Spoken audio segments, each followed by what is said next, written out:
Hey guys, Drifter here. I have what I think you will find to be a very practical commentary today. Today I'm going to be talking to you about how to get in touch with developers. I've talked to them a lot. I've spent the last 3 days here in the always sunny but weird Los Angeles, California, talking to developers from Treyarch, from Infinity Ward, and some of the, we'll say, heads up at Activision.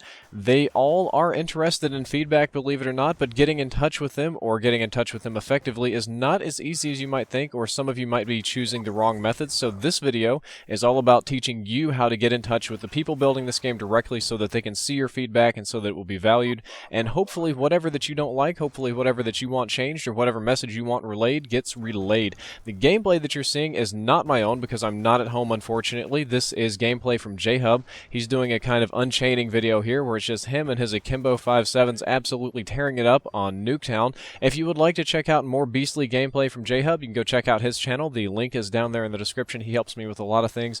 But anyway, this video is going to be the who, what, and how to get noticed by developers.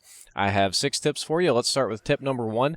Tip number 1 is that the easiest way to get in touch with a developer is to contact them on their own personal Twitter page. This isn't on the official Treyarch Twitter page. This isn't on the Treyarch support or Activision support page or the main Infinity Ward page. All of them have recently been encouraged to not abandon those pages, but those pages are more like for press releases, and that they should all integrate their personal Twitter pages with work. So what you want to do is you want to find their personal Twitter pages and contact them there, because it's now a work Twitter page. The way for you can do this is I put a list in the description of all of the Treyarch Twitter pages and a lot of the Infinity Ward ones. I just found a nice list of the Treyarch ones online and copied and pasted it in there. So all of the people from each department are all down there. You can go and follow them or talk to them. And in general, these people do not have as many followers as YouTubers. Vonderhaar is an exception. You know, Robert Bowling was an exception. But in general, and I don't mean this as an insult to them, their Twitter following and the amount of messages that they get is much lower than what you would find with other YouTubers and people like that. So when you send a message to them, instead of being one of 500 messages, you're probably one of 50, one of 40, one of 30, sometimes 20, 4, 5 even. And this is a good way to get noticed. It helps your odds. It's much better for you.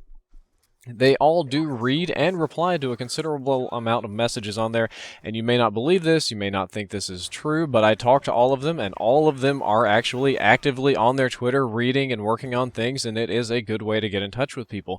If you don't have a Twitter, and not everybody tweets, there are 2 alternate ways. I met the staffs of people that work on the official forums and work with Facebook and some of the other social media sites. They pay for some interesting software to monitor all of those sites so that every single thing you say is read by a person, albeit this person is somebody that reads a lot of probably very similar messages all day, so it might be difficult to stand out from the crowd, to be noticed from the rest of everybody else, to have somebody take you seriously. And the people that work on Facebook and the forums and that sort of stuff, typically what they do is if they get some really interesting feedback, something very important, or more likely a lot of something important, a lot of people talking about something, then they forward it to the proper developer, but that's just if you don't have the Twitter page of the developer.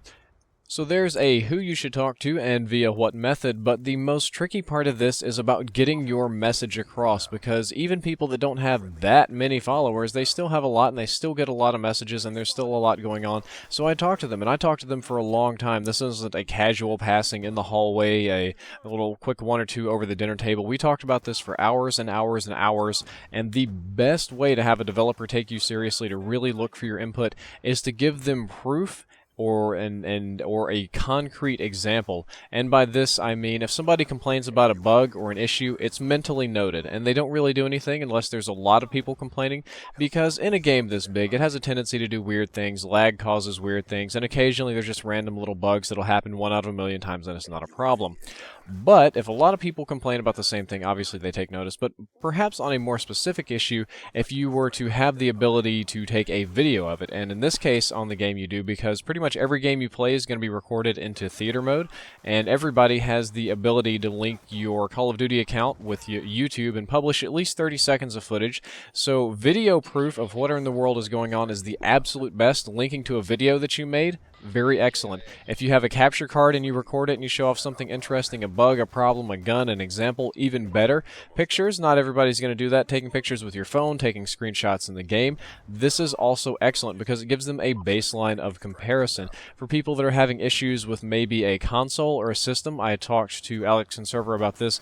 Ali A was complaining about lag on the PlayStation 3 versus on the Xbox, and the developers, they knew who Ali was, but they weren't 100% for sure that if this was an actual problem. Maybe he was just feeling it differently, maybe he had different settings on his console for some reason, maybe his TV didn't like one or the other and had TV lag, but he went out of his way and he recorded some video and he sent in footage and proof that there was a problem, and in the next round of patch they worked on it and it was more evened out and that was all taken care of. But they care about that, and it's not just because he's Ali and has a lot of followers. It was anybody. They say anybody that sends in some sort of hard concrete evidence of something is taken very, very seriously.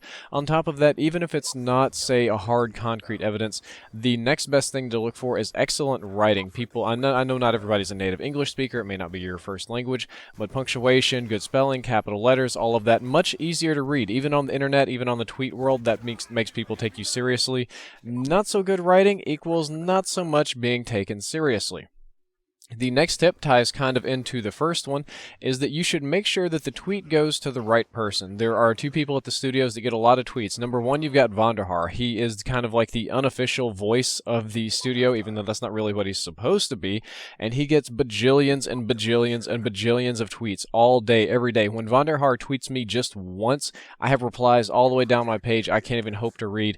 And Tina is the official community manager over at Infinity Wars. She gets a lot of tweets as well. That's her job, to read the tweets, so she goes through them way better, way more effectively, and with more diligence than Vonderhaar. Not an insult to Von, but he's got programming to do, and Tina's just, tweets and community work all day, so it's kind of different there.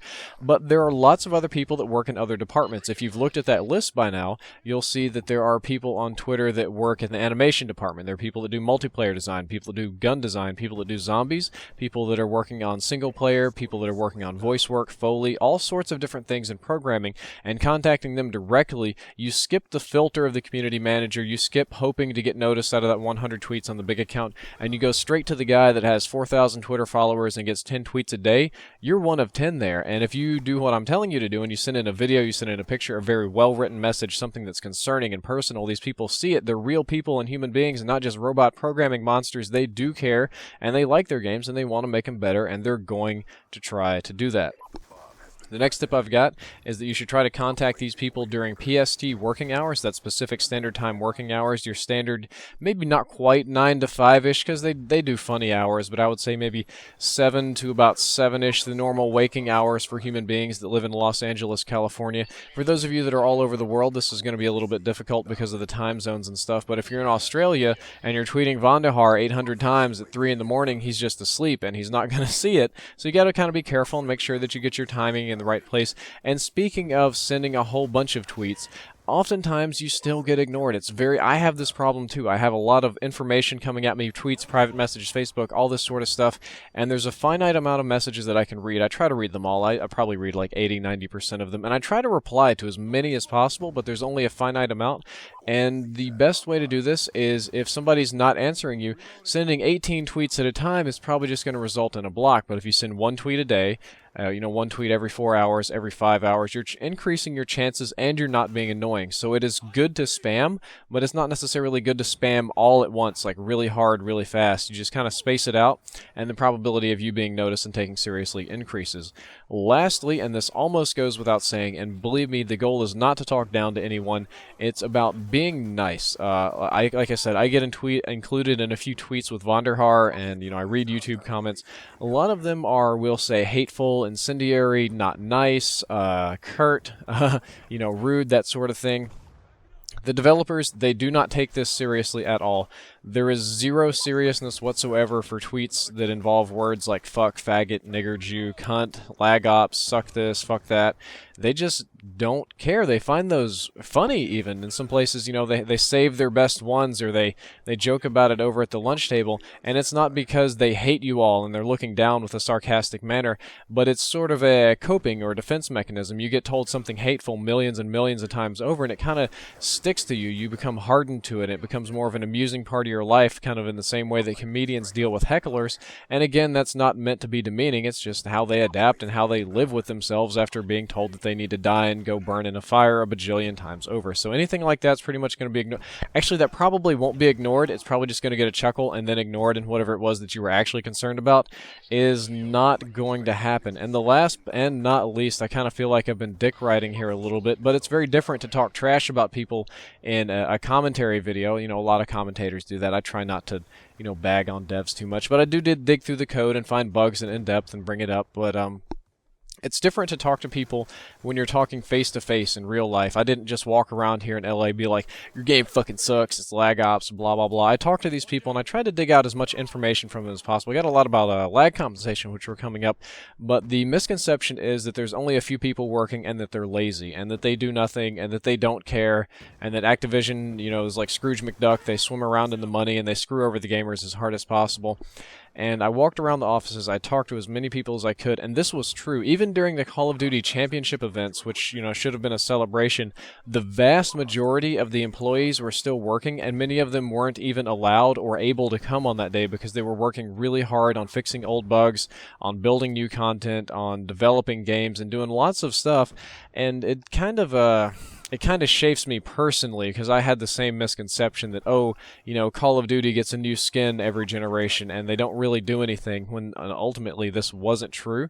So humor these guys, give them time, they're human, they work on things, they do things, sometimes they screw up, sometimes they don't. Overall, I hope that you learned something from this commentary. Hopefully in some way some of you listen and there's going to be an issue in the future that some person makes a video about and sends it directly to the person in charge of that department and it gets fixed instantly and the game is improved and everybody's happy. A million people will thank you, even though they might not know what or how you learned how to do the things that you do. And I hope that you enjoyed the gameplay. J-Hub's a pretty big beast. You can go check out his channel down there in the description. He's always beasting up, and I guess that's about it for today.